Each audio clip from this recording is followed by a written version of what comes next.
You know, there's some days where I just don't remember how much cards are worth nowadays.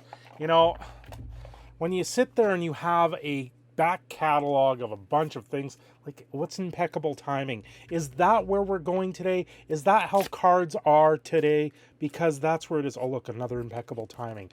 The timing is of the key. The people at GenCon, they had impeccable timing. They've been caught and busted. They got him. You're under arrest. No, it wasn't me. It was the one-armed man. So here we go back to Indianapolis, where the $300,000 worth of Magic the Gathering cards have been recovered, apparently. Before I get into the full details of this, do me a favor.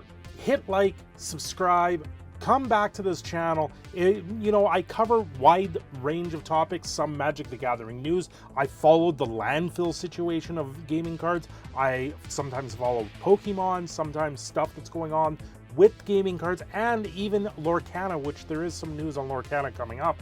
And on top of that, Starfield, the latest games coming out there. I do try and cover a lot of different topics. I'm sure you would find something you would like on this channel. So do me a favor, hit the subscribe button, hit the like button down below, because on top of all of this, I've been getting some strange dealings with YouTube where things will get liked, disliked, and then they drop off days later. So there's something strange going on the YouTube algorithm. Do me a favor, like the video and share it out there. IMPD, the Indianapolis Metro Police Department, I believe that's what that stands for, said it expects charges to be filed with the Marin County Prosecutor's Office in the near future. They are working alongside New York State Police, from the sounds of it. A release said New York State Police assisted in confiscating the cards, process of being returned into Indianapolis as evidence. For pastime games, this should be a great thing to hear that the cards have been recovered. This, I wouldn't be surprised if they come out with their own statement saying that they're looking at the recovery of hundreds of thousands of dollars of Magic the Gathering product.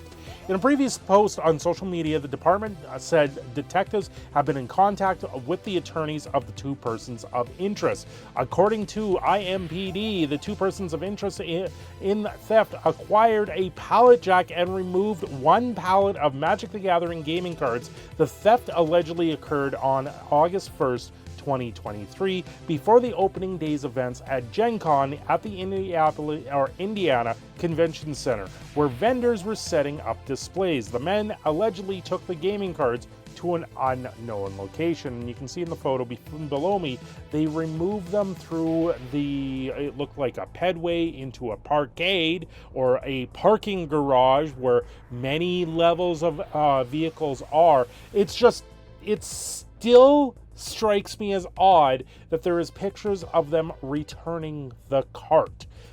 There is one part where they show them on camera with the pallet jack and moving the pallet jack, and now that they have a cart, I don't know what's happened in between all of these things from all the pictures I've seen. Now, Dicebreaker also covered this, not surprised, board games for everyone.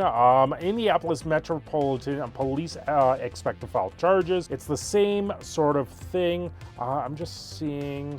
they're no longer looking at persons of interest. This is an additional update to the case involving the stolen cards.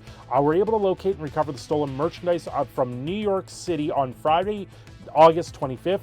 Detectives requested the assistance of New York State Police in confiscating the stolen gaming cards and appreciate their help. So an update. Means charge someone. Where the hell have the IMPD been? Well, you gotta think this went across state lines now.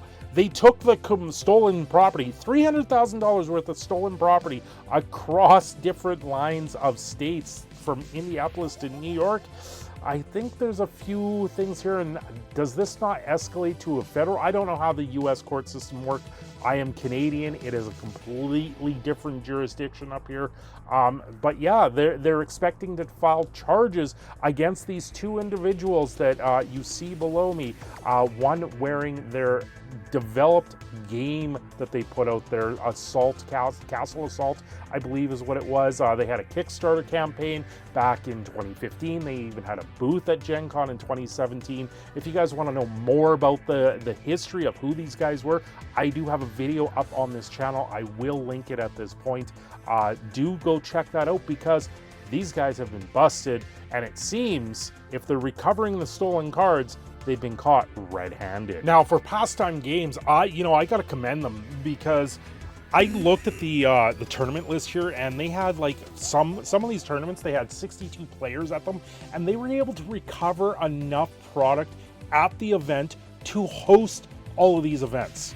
Now, the cards that were stolen off the pallet were mostly Commander Masters product.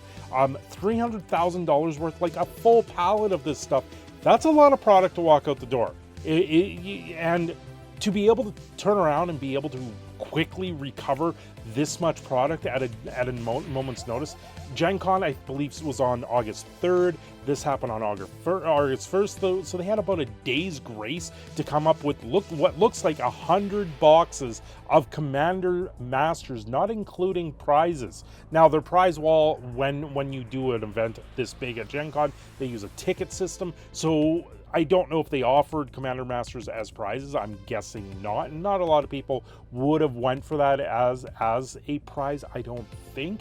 But this is a lot. Like, they made mint on this product, and it's just the amount of tournaments they were able to host. They had several each day, every hour they had them going. Now, with all things GenCon and Magic the Gathering, this is a strange one to see that this amount of product just disappears off a floor. Now, of course, it would take someone behind the scenes that knows the inner workings of these places to be able to walk out like this as if they own the place. Obviously, they probably even knew people that were working there, and they were able to walk right by them. They were able to skirt right by them. They had what looked like lanyards, previous lanyards or vendor lanyards, so they were able just to walk nonchalantly, and like a scene out of Ocean's 11, you walk right into the casino and you walk out with all their money.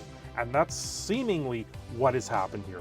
Now, do me a favor, like, subscribe if you've made it this far into the video.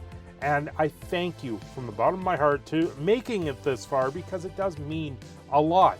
Don't forget to like and comment also down below, because that will help perpetuate the algorithm, because that's what we're here for. That's what I'm here for. Do me that. Until next time, I've been your proud Canadian Phoenix Cineshadow. I'm signing off here. Have yourselves a great day.